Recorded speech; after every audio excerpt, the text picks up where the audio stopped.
Hoje eu estou em uma fazenda do século XIX que pertenceu a um português que veio pobre para o Brasil, casou-se com a filha de um fazendeiro falido, ele fez fortuna, casou o filho mais velho dele com a filha de um ministro do Império.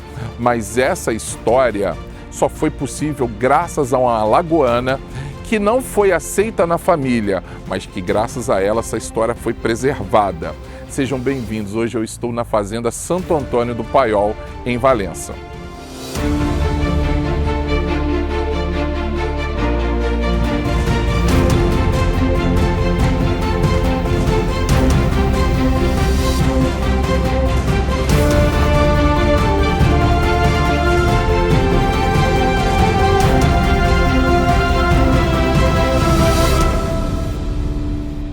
A Fazenda Santo Antônio do Paiol tem uma história muito interessante. E essa história, ela só chegou até nós graças a uma mulher, a Francisca. Mas antes de falar da Francisca, eu preciso contar a história da saga da família Esteves. O Manuel Esteves, ele era um comerciante português que veio pobre para o Brasil, estabeleceu-se em Vassouras e casou-se com a filha do fazendeiro Francisco Martins Pimentel. O Pimentel estava falido e casou a filha dele com o Esteves. O Esteves era um homem muito habilidoso com os negócios, acabou alavancando a riqueza da família. Começava aí a saga dos Esteves. O filho mais velho, Francisco, casou-se com a filha de Zacarias Góes Vasconcelos, um importante político e advogado brasileiro. A família Esteves passou então por um processo de enobrecimento. Francisco teve 2 filhos e o mais velho, Marcos, casou-se com uma alagoana chamada Francisca. Olha que interessante, só que Francisca não era de uma família nobre, Francisca não era uma pessoa de grandes posses. Inclusive, no início, a família rejeitou a Francisca. Marcos veio a falecer e Francisca, como nós podemos ver pela casa, tinha um amor muito grande pelo marido. O que Francisca fez? Decidiu catalogar os objetos da propriedade. Dona Francisca, como carinhosamente era conhecida aqui na região, não chegou a ter filhos e por isso Dona Francisca decidiu doar a propriedade para a congregação dos Orionitas. Bem, estamos aqui diante de uma pintura que representa o comendador Manuel Antônio Esteves, que foi, na verdade, o 3º proprietário dessa fazenda. Ele recebeu como dote de casamento em 1850, quando se casou com Francisca de Jesus, filha do então, proprietário Francisco Martins Pimentel. Ele recebe essa fazenda, como dito, como dote de casamento, mas ele passa um período ainda sem vir para cá, porque ele faz uma série de alterações na propriedade, um aumento da casa, e é provavelmente desta época também que ele teria organizado a famosa enfermaria destinada aos escravos. Isso em função da assinatura da Lei Eusébio de Queiroz, que proibiu o tráfico de escravos para o Brasil. Se mudou para cá em 1853. Essa fazenda ela é da fundação de 1852. Em 1969, ela foi doada à Pequena Obra da Divina Providência pelas mãos de Dona Francisca Esteves. Dona Francisca, quando ela doou a fazenda, ela queria que fosse uma paróquia de São Marcos. Mas não havendo a possibilidade de se tornar uma paróquia, ela se tornou um centro de espiritualidade orionita. Aqui as atividades espirituais da fazenda, nós atendemos os retiros espirituais da congregação e retiros também de grupos que nos procuram. Atualmente nós trabalhamos com apicultura, artesanatos e as terras foram arrendadas para criação de gado de leite. Então essa casa ela tem o estilo neoclássico, formato de U, ela tem 37 cômodos e uma capela interna. Eu estou aqui, gente, nessa sala que para mim é muito especial. Essa fazenda para mim ela é muito especial por inúmeros motivos, porque eu desenvolvi pesquisas aqui, dissertação de mestrado, tese de doutorado, depois do meu trabalho de pós-doutorado. E essa sala era a chamada sala de negócios. E aqui depois a fazenda ela acabou sofrendo algumas modificações E aqui você tem retratado a família Esteves, depois inicialmente o Francisco Martins Pimentel, que é esse que está aqui atrás de mim, a esposa dele, depois vai ter o Manuel Esteves, o filho Francisco, e depois o Marco e a sua esposa, a dona Francisca.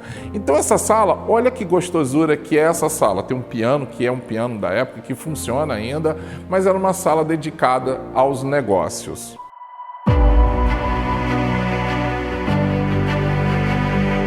Nesse corredor, do lado direito, você tem o Jardim de Inverno. Eu já expliquei isso, que era um espaço para iluminar a casa. Naquela época não havia luz elétrica, então era necessário esse espaço para poder refrescar a fazenda e iluminar. E aqui do meu lado esquerdo, nós temos uma série de quartos que pertenciam à família. Então eram quartos que eles utilizavam naquela época. Olha, nós estamos aqui na sala de recepções. Toda vez que eu venho aqui, eu fico encantado com essa mesa, porque essa mesa, ela é uma mesa grande, que ela foi feita para recepcionar os convidados. Só que essa mesa ela tem uma característica, ela pode ser dobrada de forma que ela fique menor. Era uma estratégia da época. Se vocês olharem também ao redor dessa sala de jantar, vocês vão encontrar aquilo que nós já falamos em algumas oportunidades, que são as caças, o que identifica que essa era uma sala de jantar. Então aqui você tem os aparadores de mármore, que era para as coisas quentes. Tem também as prateleiras, que você vai ter todos os objetos e os utensílios daquela época. E mais lá dentro você tem, como também era muito comum, a sala privada, né? A sala de jantar própria da família. Esse aqui era um espaço onde haviam os eventos públicos. Lá dentro era um momento para o dia a dia. As pessoas faziam as suas refeições diárias lá dentro. Eu encontrei aqui, que o Frei Miguel estava me mostrando, uma pintura feita pela Dona Ana Clara. A Dona Ana Clara era a esposa do Francisco, o filho mais velho do Manuel Esteves. E ela fazia pinturas monogramadas, ela pintava nas louças. A gente não vai mostrar isso aqui, não vai tirar, porque essa aqui é uma casa-museu, a gente não pode ficar pegando nos objetos. É importante a gente ter essa consciência, que está aqui para a gente admirar e curtir essa coisa tão interessante. Eu já falei em alguns vídeos que só o imperador poderia conceder títulos de nobreza e, querendo ou não, o título de comendador era um processo de enobrecimento, embora não fosse um título nobiliárquico. E ela concedeu esse título de comendador da Ordem da Rosa ao Manuel Antônio Esteves pelo trabalho que ele fez em prol da construção do ramal da Estrada de Ferro, que chegou aqui na década de 1870. E também tem um outro documento nessa mesma sala, logo ali atrás, que foi um documento concedendo a Manuel Antônio Esteves a cidadania brasileira. Esse processo foi muito importante porque havia uma ampla discussão desde o período da independência, se os portugueses teriam direito ou não à nacionalidade. Então, essa questão era também um ato muito simbólico e, ao mesmo tempo, político. Gente, eu estou aqui no quarto que pertenceu ao comendador Manuel Antônio Esteves. Esse quarto, você tem essa cama que tem todos uns detalhes, ela tem um entalhe mostrando a pata de leão. O Frei Miguel ele estava me contando que uma curiosidade que eu achei muito legal. Na época, você tinha 2 quartos. Esse aqui é o quarto do marido, eles dormiam separados. Você pode ver que a cama ela é ideal para uma pessoa. O homem dormia num quarto e a esposa dormia em outro quarto. E no quarto que pertenceu à Dona Francisca, tem um detalhe muito legal que é um porta-joias, que é um detalhe na cama, onde as pessoas, a mulher poderia tirar os seus anéis e colocar ali. Esse detalhe, confesso para vocês que eu não sabia, eu não conhecia. Olha que interessante. Bom, eu estou aqui numa das partes, para mim, que mais me emocionam, que é na biblioteca da fazenda. Essa biblioteca, ela contém obras muito importantes, jornais, uma coleção de jornais. O Manuel Antônio Esteves, ele tinha o hábito de guardar jornais da época e é graças a esse hábito dele, que foi passado depois para os descendentes, que nós temos uma coleção de jornais sobre a cidade de Valença, que ele também e recortes também.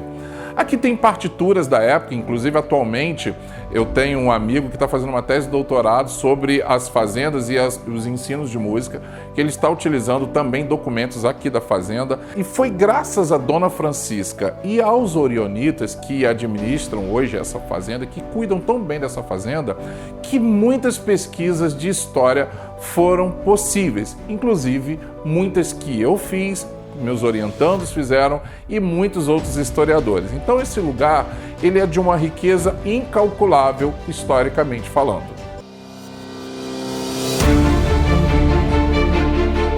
Olha, agora nós estamos aqui no porão da fazenda. Esse lugar, assim como a própria casa, é um lugar que respira muita história. Aqui nós vamos encontrar objetos, vamos encontrar algumas preciosidades do século XIX. Mas isso eu quero contar para vocês na semana que vem no próximo vídeo. Não deixa de se inscrever no canal, ativar o sino de notificações e compartilhar esse vídeo. Eu aguardo vocês na próxima semana.